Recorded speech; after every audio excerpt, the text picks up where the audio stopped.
It's not anything to be ashamed of to say, well, it kind of looks like that structure's worked quite well for the entire duration of mankind, and so maybe we mess with it at our peril. You're hearing about family values from the childless and unmarried. Don't follow them. The women have to stop blaming men for their sense of malaise or misery. I didn't create you people to kill and torture and rape each other. I created you to be good to each other. I love the God who had a flood.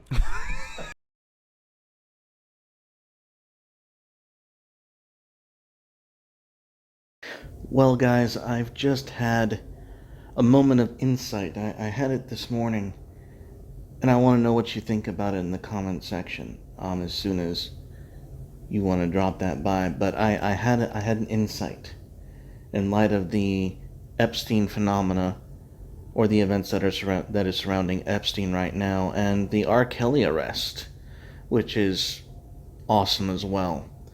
I hope that he gets thoroughly thrashed and has the book thrown at him for the crimes he's committed. But I've had a realization.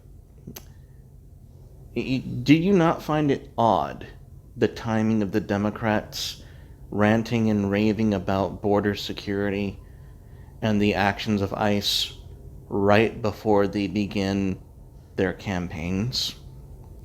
Ever wondered why that was?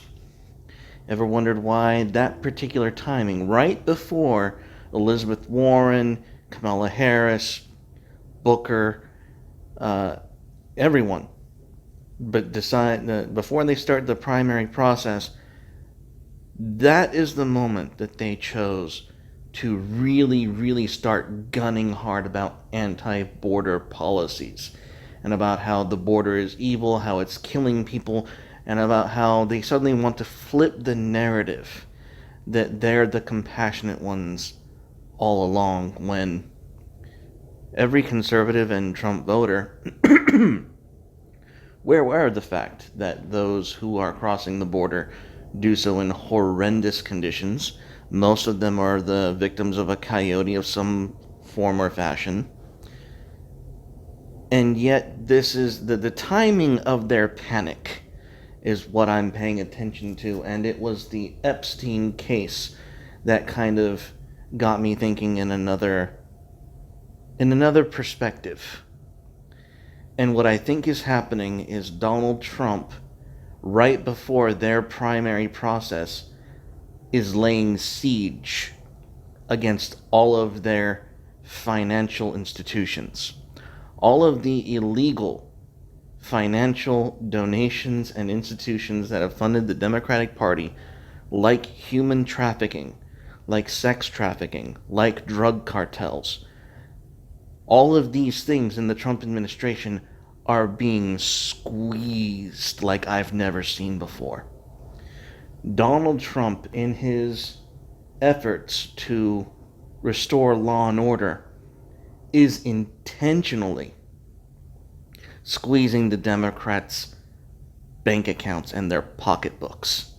And it is glorious to watch. Now, it's no coincidence that Epstein is being brought up on charges in the same week that Trump has a social media summit. This is not a coincidence. Not only are these things potentially connected in his strategy to upset the Democrats' stranglehold on information, but it's also a distraction to keep the people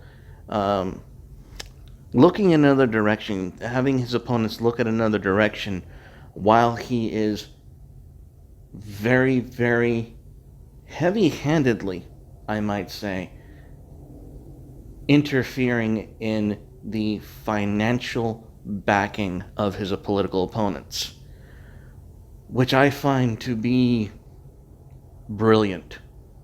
Not only is it brilliant, it's conveniently moral.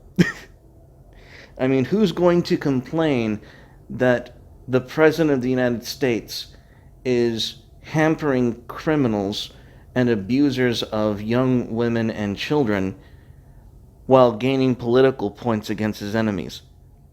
That's a win-win for all of us.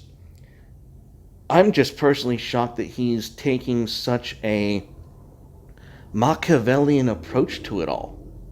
He is truly acting in his own interest as an incumbent president to hamper his political opponents, rather than just going full scorched earth on them. He's chipping at them a piece at a time in ways that I don't think their minds can handle what he's doing. Now, this is assuming, of course, that this is, of course, his intent. And this is, of course, assuming that he knows the consequences of his actions. I'm of the opinion that he does. Because if you look at the figures, I believe it was human trafficking is a $99 billion industry, and that was an article back in 2011. And here's the strange thing, though. Most of the human trafficking money is made in Europe. It's not so... There's a huge part of it at the southern border, it's true. But a lot more human trafficking is made in Europe, and all of the... a large percentage of legalized prostitution is run by trafficked girls and women. Girls and women who have handlers who are not in the best situation for themselves. And that's something that we have to watch out for here in the West as well. But these are my thoughts. I'm watching all of this unfold. I'm watching the social media summit. I'm watching R. Kelly. I'm watching Epstein, and I'm realizing, and I'm taking into account the Democrats' convenient timing for speaking out against border security and how that all played into their campaign, their need for campaign funds. And I'm realizing this is probably connected. This is all probably connected, and it's all going to come to a head in about a month or two. And I look forward to seeing what the future has in store for us as these charges and as the Trump strategy seems to be unfolding. Anyways, guys, stay carnal and keep watching with me, because this is going to be fun. Watch how all of these things kind of dance around each other and interplay with one another, because it's going to get very interesting watching the Democrats pitch for things that the American people don't want, but if they don't advocate for them, they're not going to get the funding they need. They're not going to be serving the special interest that they need to keep the game running, to keep the Ponzi scheme afloat. And that's what they're doing. Anyways, those are the thoughts I wanted to give you guys, and I want to know what you think. I think Trump is intentionally laying siege to his political opponents, and it is a thrill to watch. And I hope you think so too. Bye.